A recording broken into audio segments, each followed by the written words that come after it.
Okay, ladies and gentlemen, as usual, I have a special guest on the show today, Art Sobczak. Art, over the past 30 years, Art has helped salespeople say the right things to get through, get in, and sell primarily using the phone.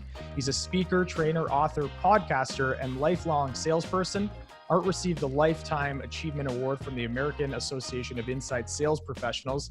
He has written 5 books, and his flagship, Smart Calling: How to Eliminate Fear, Failure, and Rejection from Cold Calling, has just been released in its 3rd edition and is the standard for individuals and companies worldwide to prospect effectively without quotations cold calling. Art, how are you doing today? I am doing great, Jesse. Thank you so much for having me on.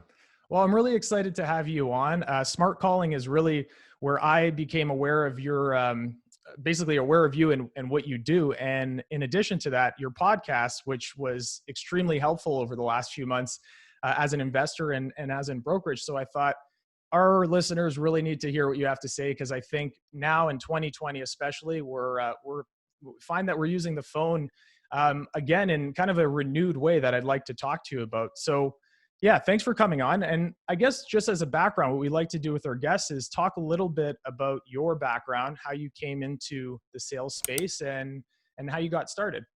Yeah, absolutely. So it's interesting that, as you mentioned, in 2020, everybody's pretty much forced to be using the phone since we're not allowed to go out there, or many people are afraid to go out face to face.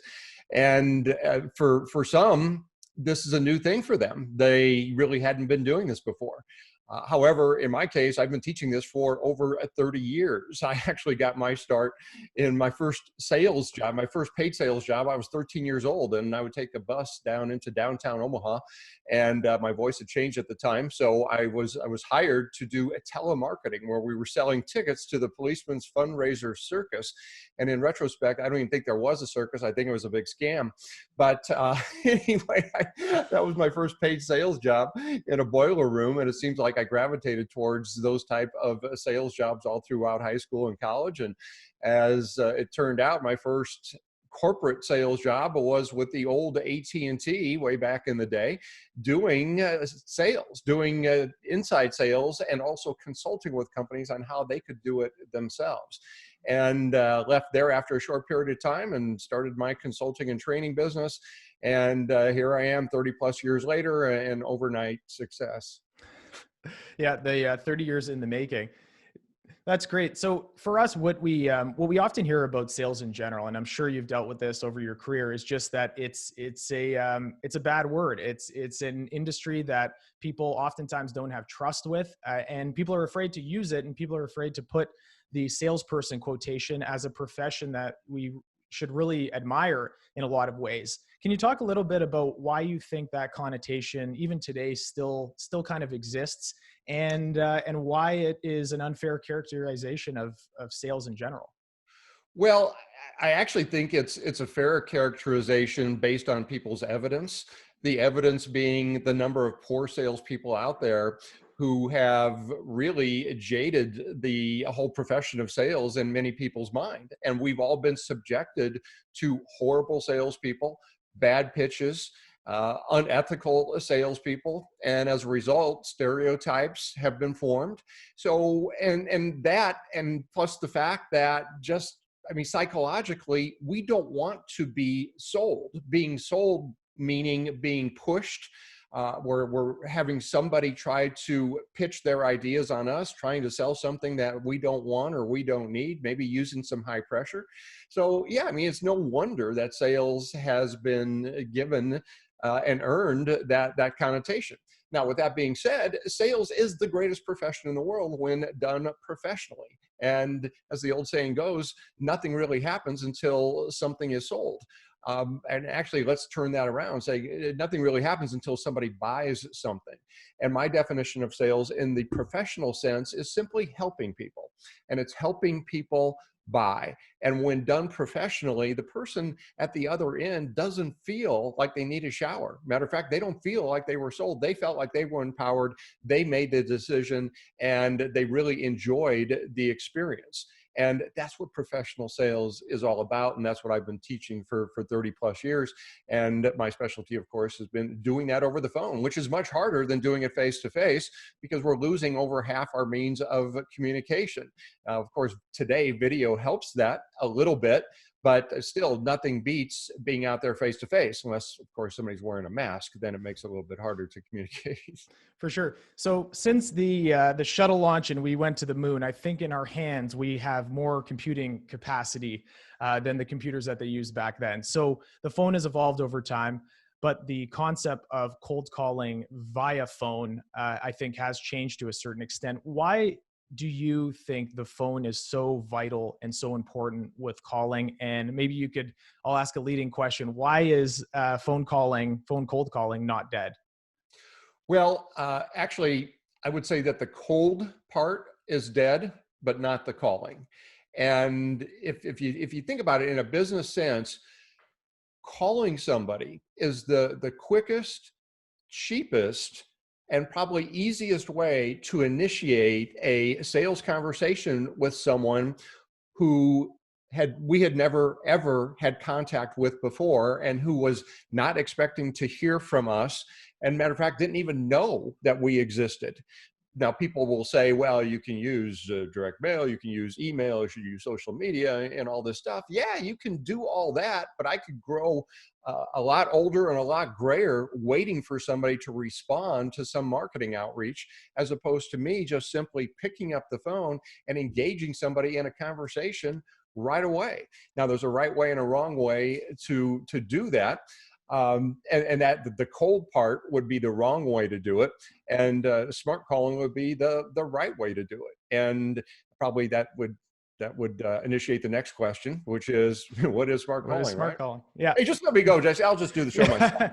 Yeah. Yeah. Well, I mean, that really was like I said in at the outset of the show, that was really what connected me to a lot of your work, is seeing the book Smart Calling on multiple, top 5, top 10 lists for sales in general. And we'll put a link up to the book in the show notes. But yeah, maybe just as that opening question, what is smart calling? Well, smart calling is pretty simple. It's knowing something about the people, the organization, if we're calling business to business, and in either case, the situation that they may be experiencing in their world right at that very moment. And using that information then to tailor our possible value proposition so that it is more relevant, it's personalized, it's customized, and therefore has a greater chance of piquing curiosity so that we can engage someone in a conversation, which really is all that the beginning of a phone call is intended to do, to get somebody in a positive, receptive state of mind and get them talking from that positive, receptive state of mind, as opposed to the state of mind that most cold calls initiate, which is resistance. Hmm. So I took a couple notes. I think it was a few podcasts ago on yours, and I think there were 7, but basically it was the anatomy of a smart call, and it talked a lot about kind of your prior research, your value proposition, social engineering. So maybe you could go through a few of those steps and help our listeners target, and whether that is, brokers looking for business or investors, like in our podcast case, reaching out to ownership. What are those steps, and what's the right way to think about them? Sure. Well, yeah, let me just kind of summarize it, because I could spend probably 10 hours going through it, and I have.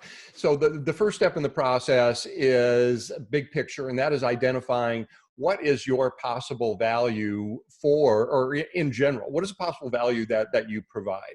So of course, if you're a broker, you're providing service and all of the affiliated things that might be surrounding what you do individually that differentiates you or your agency, right? If you're an investor, of course, probably it's going to be the money, or it's going to be being able to have a quick close, pretty easy close, right? Maybe offer more than what they were expecting. I don't know. Again, you have to determine that. But that's what I call your possible value proposition, because people want to know the answer to this question. What's in it for me? What are you going to do for me? And that's where so many people just drop the ball right at the beginning. They make it about themselves, as opposed to what does this person really want, or what do they want to avoid, and how can I hint at that right at the beginning? So there's some thinking, some planning that goes into effect even before we get close to placing a call. Now we're doing that at a macro level. Now at a micro level, prior to placing a call, I'm doing several things. Number one, I'm doing some research. I'm doing some research on, if I'm calling in individual, I mean, there's all kinds of information available on people, right? All we can do is go to Google. If they have a LinkedIn page, they have social media, we can gather all kinds of things. Now, of course, there might be some people out there going, geez, wouldn't that be borderline stalking? Well, I mean, only if you're creepy about it. But also, I mean, consider if somebody puts up information online, it's in the public domain. I think that the whole stalking thing is kind of going by the wayside, again, unless somebody's being creepy about it. So there's all kinds of information that I can find out about someone on an individual basis. And then, of course, businesses, a ton more information. And of course, what I'm looking for is something that's going to help me make a connection with that person in order to weave that into my possible value proposition right at the beginning. So I'm doing my research. And then I'm, of course, setting my objectives for the call. What do I want to accomplish as a result of this call? So just very simply having a goal. And then I'm planning out, what am I going to say in the first 10 or 15 seconds if I get them live, which you're probably not going to most of the time, right? Or if I reach voicemail. And the key with voicemail is essentially having it be the same message that you would give if they picked up the phone live. Now, here's the key with voicemail or with your opening statement. All we're trying to do is pique curiosity. We're trying to get someone in a frame of mind where they're wondering, I wonder what that is. I wonder how they do that. And with the voicemail, I want to leave a question in their mind that they want the answer to. Now, with the voicemail, what I'm also going to do is I'm going to back that up with an email, and I'm going to let them know I'll be calling back, or if they would like to reply to me, here's my phone number, or if they could suggest a better time when we could speak, please reply with that as well. So I'm doing all that in the voicemail. With my interest creating opening, again, I'm hinting at my possible value, what I may be able to do for them, and then I want to get them to the questions. I'm not asking for a decision. That's a big mistake right at the beginning. I'm not telling somebody that I want to buy their property. I want to make them an offer because, I mean, God knows they've heard that how many times already, right? Both live and on the robocalls. So I want them thinking, okay, because the way I end my opening, my Smart Call opening is with something like this. And what I'd like to do is ask you a few questions to see if it might be worthwhile for us to have a further conversation. And that's the easiest decision for them to make. I don't want to say anything that's going to cause them to say, oh, it's another one of those real estate guys, or it's another real estate broker, click, right? Or I'm going to go into let's get rid of salesperson mode. And then what I'm going to do is I'm going to get into the questioning, which is really what a professional sales call is all about. Asking questions and then based on their answers, making the recommendation for the next step and asking for commitment. And really, there you have it, the entire sales process. That's simple, right? I like it. And kind of weaved in there is this concept that you've talked about before called social engineering, because oftentimes we don't hit that decision maker right away. So if you're that person looking for real estate, you reach out to what you think is the owner and you get, say, a property management company, or you get an executive assistant. You actually, what I liked is you look at that differently. You don't look at that as an obstacle. You look at that as another way to kind of build value. Maybe you could talk a little bit about that term social engineering and how that can really assist you when you do get to a decision maker. Yeah, there are so many myths of sales going back to what you said, having leaving a bad taste in many people's mouth. And I think part of it too is many of the things that salespeople are taught that they continue to perpetuate. And one of these myths is you need to go above, around, through, or over the gatekeeper or the screener. And my approach is opposite of that, because that person, and I don't like to use the word gatekeeper or screener, I like to call them the assistant, because they're the decision maker's assistant and they're our assistant as well, because they can be one of our most valuable resources in gathering intelligence that's going to help us put together a better possible value proposition. And also they can help us get in to speak with or even see the decision maker. So we need to treat this person as the most important person in the world. Excuse me.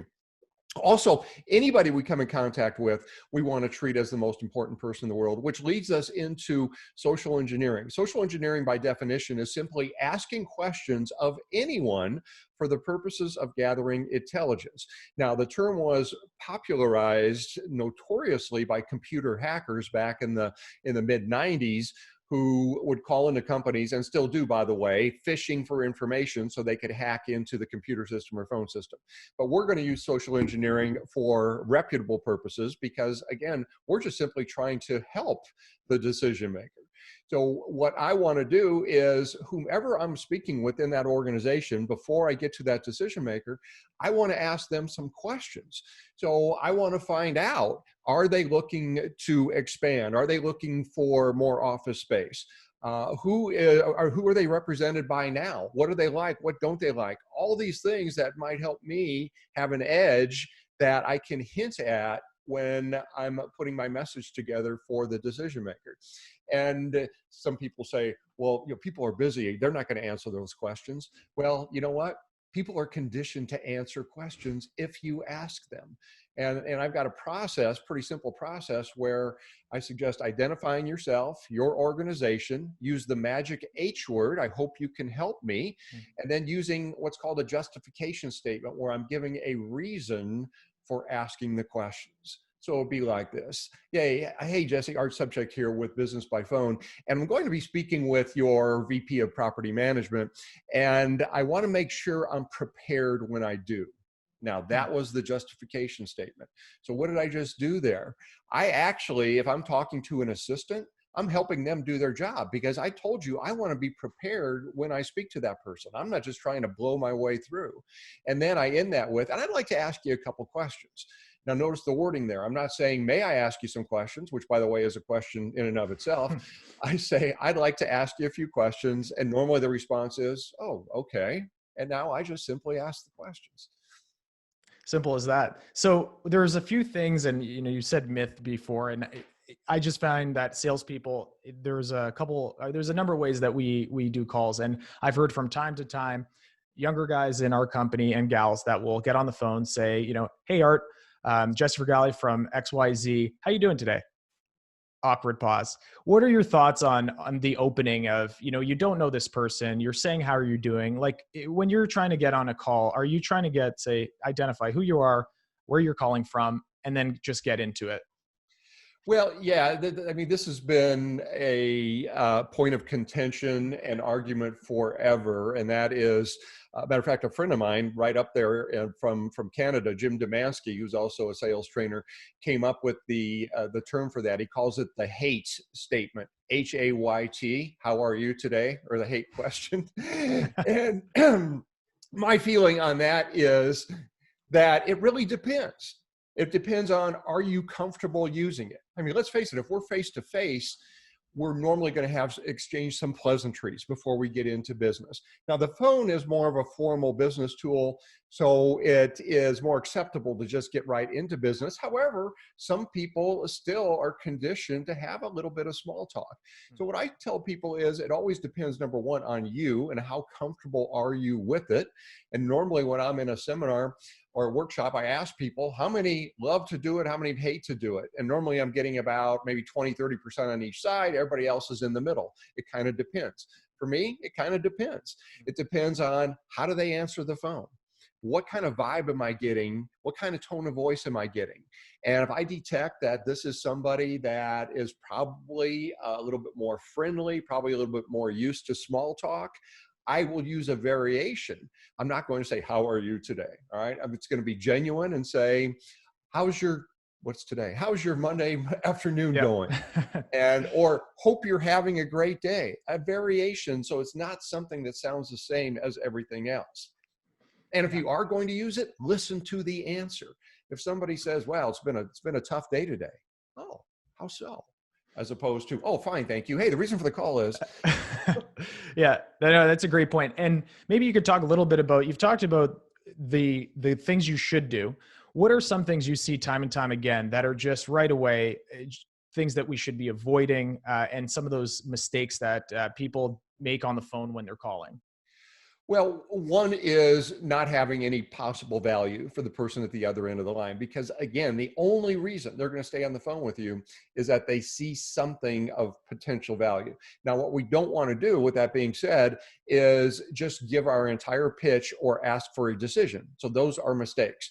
So in your business, and I know from getting these calls myself, let's say it's the consumer call where you're calling, say, a homeowner or even a property owner. We don't want to start out and say, hey, Art Subcheck here, and I'm looking to buy homes in your neighborhood. Are you interested? It's like, no, click. I mean, first of all, we're hitting somebody out of the blue. They don't know you, and we're asking for a decision. They weren't sitting there probably thinking about selling their home. Now, if you're just doing the pure numbers game where you're hoping 1 out of 10,000, might be ready, I mean, fine, go for that. But boy, that's going to make you tired. I would use a smart call. I would still do a little bit of research. I just wouldn't be calling random phone numbers. If I'm specifically looking at a property, I'd want to know something about that property. I'd want to do a Google search on the homeowner, something that's going on in the neighborhood. Of course, I'd want to be aware of the neighborhood and prices and maybe similar listings right now, comparables. I want to have all those things in hand so that I could maybe pique their curiosity and cause them to think, well, this sounds a lot different. This person sounds like they know something about me. Now, and all we want to do then is engage them in conversation. Because if we can't engage somebody in conversation, we've got zero chance of buying the property, right? Yeah, for sure. One thing I find too is, especially with younger salespeople, is that over the years, when you do get more experience, even if you're not great on the phone, you know your industry well enough that you're able to pivot quickly. So I'll hear oftentimes young people, they get on a phone call and they hear an objection they've never heard before, and they get stultified, and then boom, 2 seconds go by, that call's done. You've lost that interest. So have you seen that with the people that you train? And aside from just knowing as much as you can about what you're selling, how do we try to develop in a way that we can be on the fly, being able to keep a natural conversation going? Well, one is experience, and it's simply getting kicked in the teeth and making the mistakes and experiencing the things that we're inevitably going to experience on phone calls. Here's the thing. We cannot control the person at the other end of the line. All we can control is what we say and how we react to what happens to us. And we'll get into resistance and rejection here in a minute. But the key to being smooth is being unsmooth first. And anybody who is really, truly good at this has put in some time, they've experienced setbacks, but you know what? They didn't let it deter them. They did two things. One is they learned from whatever that setback was. Instead of saying, oh God, I got rejected, they simply asked themselves a question at the end of that. And they said, what did I learn from that? And actually two questions. And what will I do differently the next time I hear that resistance or that objection or that question? Because, I mean, let's face it, we're all probably going to be blabbering fools at some point on phone calls. I try to minimize it, but I mean, there are still cases where I'll get off a call and go, wow, I probably could have said something a little bit differently there. I don't care how good you are. You never graduate from this school. You will always get a little bit better if you work at it. So there's two ways to get experience. One is to experience something yourself. Duh, Einstein, right? Here's the other way. Simulate the experience. Yeah. And how do we do that? Well, we talk to other people. Hey, if you're new in a company, you talk to the other sales reps and say, hey, what are the common objections that you run into? How do you handle it? Listen to their calls. And then you can do role play situations, either with someone else, or you could just do it yourself. You could say, for example, okay, if I hear this, boom, how am I going to respond? So that's one way to shorten the learning curve. So you're simulating the experience, because it's going to take a long time if you have to experience everything that you need to in order to get truly smooth. Yeah. And I say, just as an illustration that, we're always learning, is to this day, the first call or the first couple calls of the day, it's always for me, a head shaker. I'm like, man, until you're kind of in the zone and you're like, okay, here we go. But that's a great point. And maybe going from there to handling that idea of fear of calling, and touched on it here, where just do it more often as one thing. What other things can people do that it was just like there is a big fear. I remember when I first started in real estate, and it was like, I think it's terrifying for most people, just this idea that you're going to bug somebody for whatever reason, and you kind of have to win it. And the first few are after you've been kicked in the teeth. Doesn't really help. Doesn't make you want to make more calls. So how did people get their heads around that as individuals in sales or as investors that are calling these property owners? Well, and there's several components to this, and most of them involve mindset. One, though, is more strategic and tactical, and that is doing whatever you can to have a good approach. Okay, so a smart calling approach, whether you use my approach or somebody else's out there, I mean, it's not that difficult to put something together that is going to be fruitful and doesn't sound like the typical salesperson who's just winging it and cold calling. Okay, so have a good process and messaging in place, and the messaging is the what to say and how to say it.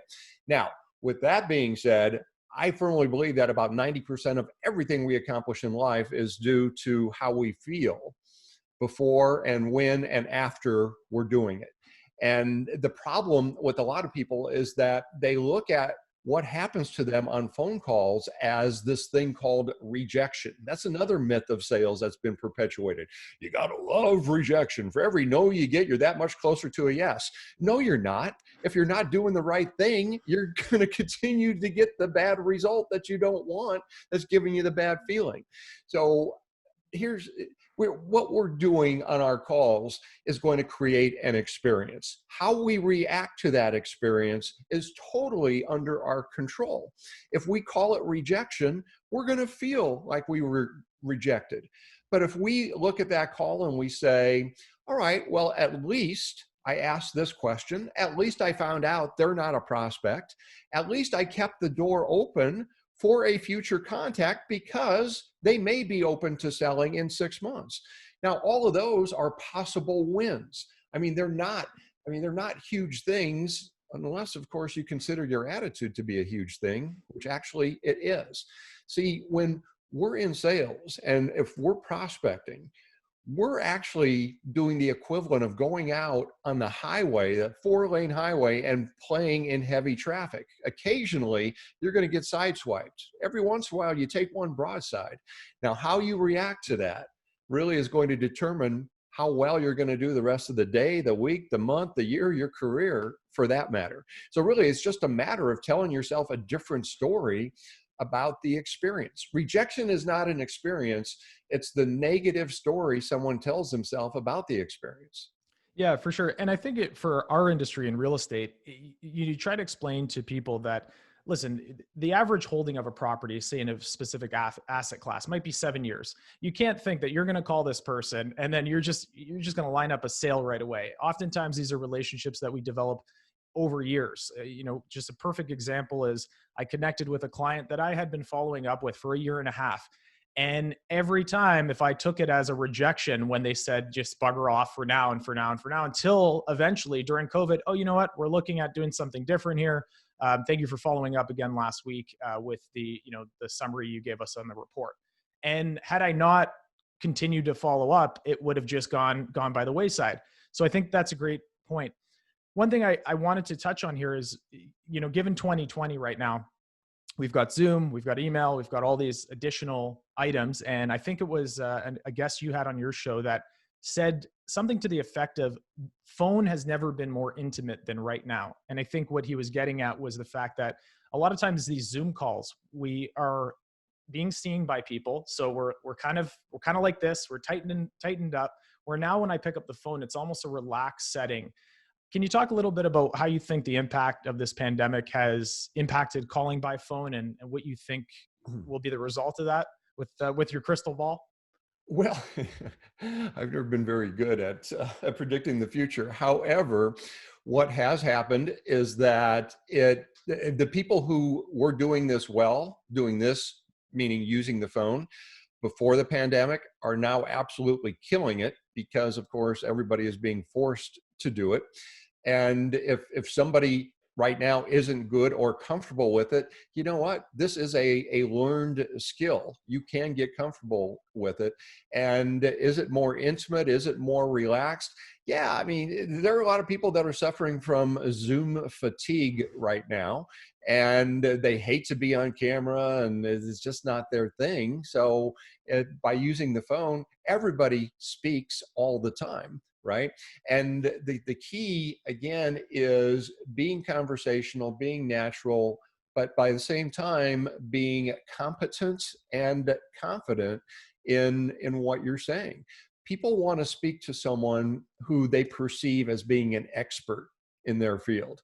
And they just don't want to talk to some schmo off the street who's making 1,000 calls looking to buy property or looking to represent somebody. And we communicate an image that people form within the first second of conversation. And you totally control that. And the great thing is, it's a lot easier to change the way we sound than it is the way we look.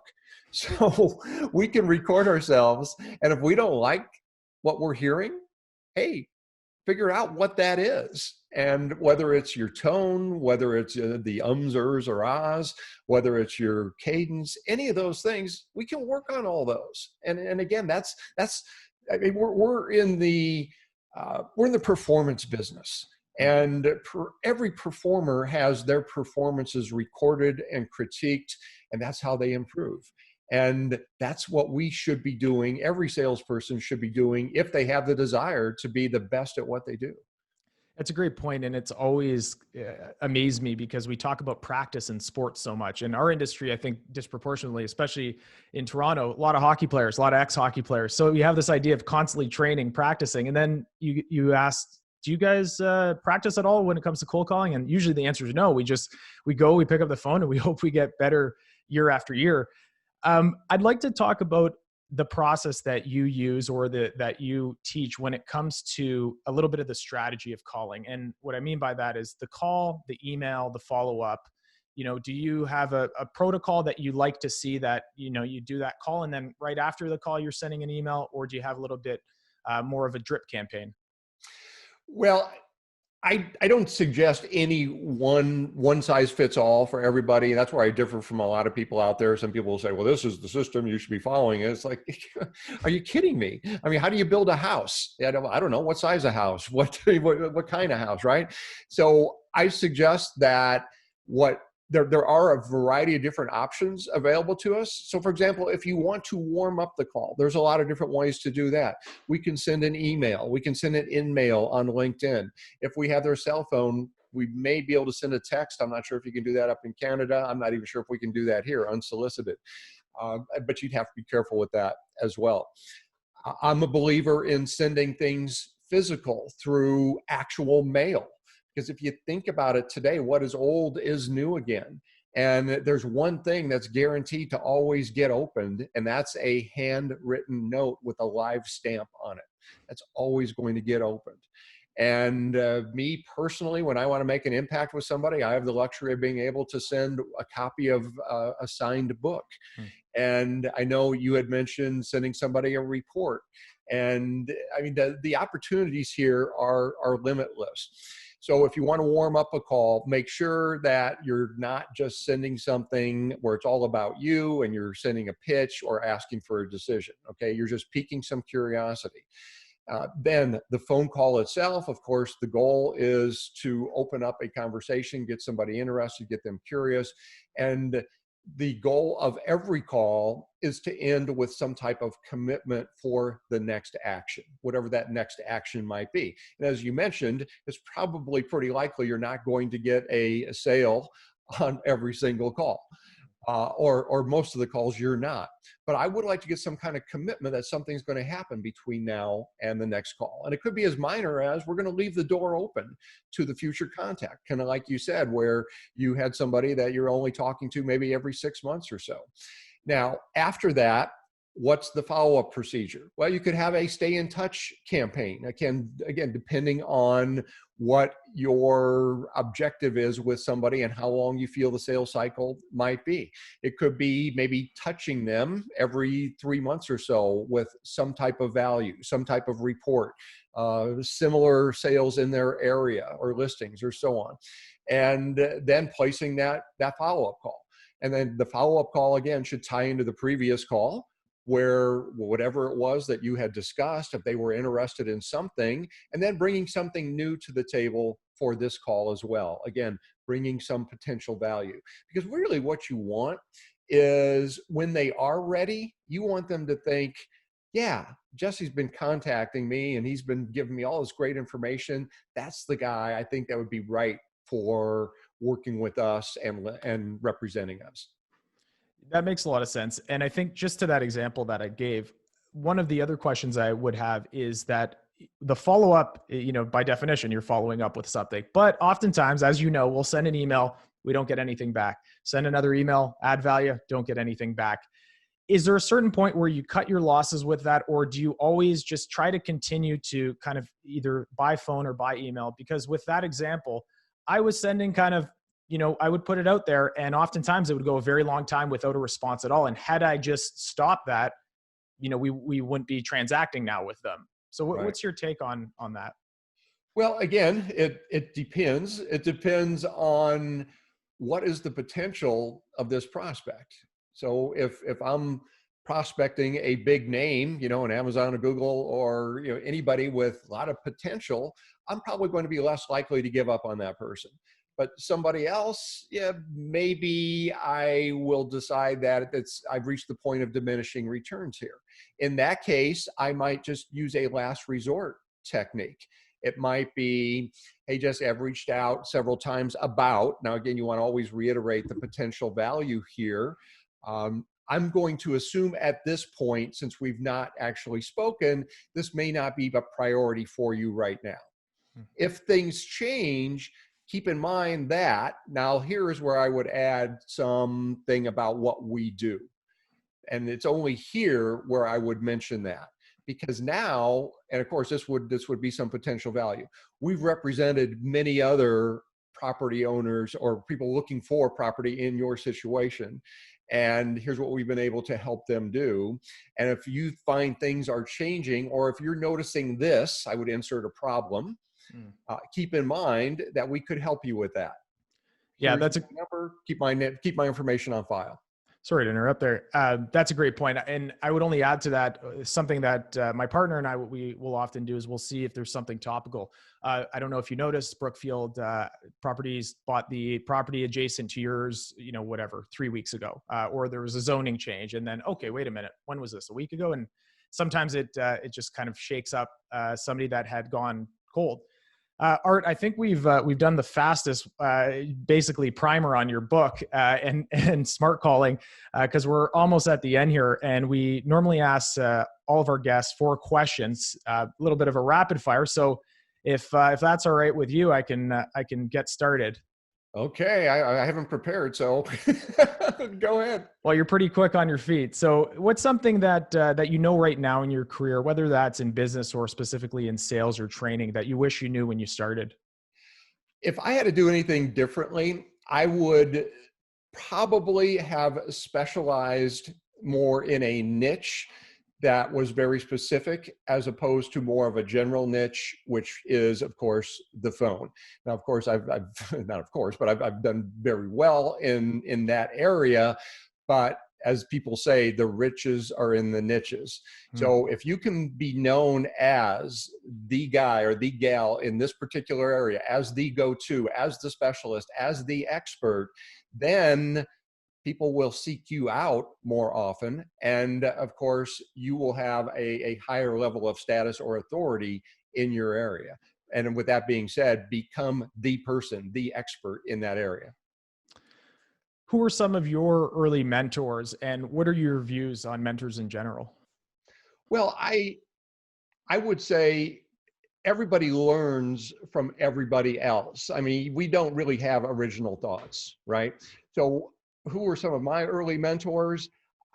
I look back on, I tried to consume every single sales book I could back when I got into business back in the early 80s. So I would look at some of the old names, certainly from a motivational standpoint. Big influences on me were Dale Carnegie, Earl Nightingale, and then as things progressed, I would say one of the biggest influences, both from a marketing perspective, and I consider myself a marketer as well as a salesperson, as well as using what he puts out in sales, was Robert Cialdini, and his book Influence, which is still the gold standard for anybody in sales and marketing, should be recommended reading for anybody. So I would suggest that wherever you are in your career, go out and find people who you admire, who put out great information, follow them, and also look at the successful people in your business and copy them. Find out, what are they doing? I mean, don't try to reinvent the wheel. Do the things that the successful people are doing. I mean, don't try to be them, but look at their methodologies. Yeah, that's great. There's you mentioned Omaha a little earlier. It just got me thinking of Warren Buffett. He has a quote that says, if you come into my office, something in the effect of, if you come into my office, I did business school over here, I did my MBA over here. The only thing on my wall is a little Dale Carnegie. Basically, I went to the training certificate. And I just think that's great. So the third question is on that book. So it looks like you touched on it there with Influence with Cialdini. Are there other books that you found that were just very impactful for your career? Oh, there are so many. I think early on, as far as sales books, Spin Selling had a big effect on me because it really broke down the consultative sell and questioning and put it into a process. I mean, some things in that are a little dated right now, but still most of the things apply today. And actually, another mentor of mine is probably one of the greatest marketers of all time, is Dan Kennedy. I don't know if you're familiar with Dan. And I actually know Dan, and he's referred me business over the years. And I mean, if you look at any of his books, the guy is just absolutely brilliant. So I would say that the No BS series of books written by Dan Kennedy. That's great. And as listeners know, my personal favorite question, first car, make, and model. My first car was a 1967 Rambler. Okay. And yeah, and I got it when I actually was 19. When did I turn 16? I turned 16 in 1975. So it was a little beat up, a little rusted out. And that was back when cars did not, at least this car did not have carpet. And it had a rusted out floorboard on the passenger side. So, and rumor has it that some people dropped beer cans out of there when they were driving. Not me, but some people who might have been riding with me. So I'm gonna just guess here, but for listeners that don't know, I believe that would be an AMC car, the same company that made the DeLorean. Do I have that right? Yeah, I don't think they were making the DeLorean at the time. But, no, yeah, not at the time. It was American Motors, and then my next car after that was another American Motors because I inherited from my parents, which was a Hornet. Okay, right on. Well, listen, Art, that what a great summary. I like you, I could talk hours about sales, real estate. So thank you so much for coming on. I'd like to put a couple links to where people can reach you for the podcast or any other reason. Maybe you could just give a couple of areas that they can go to. Yeah, absolutely. My podcast is The Art of Sales, theartofsales.com. If people are interested in getting the book, I don't sell the book myself, but I have a page for the book where you can buy it through your retailer of choice. But more importantly, I put together a companion resource where I've got audios, videos, text, scripts, webinars, all kinds of stuff that you'll get for free once you get the book. And you can get that at smart-calling.com. And then a blog site that links to everything else I have is just smartcalling.com. And you can contact me there as well. My guest today has been Art Sobczak. Art, thanks so much for coming on Working Capital. Thank you so much. It's been a pleasure.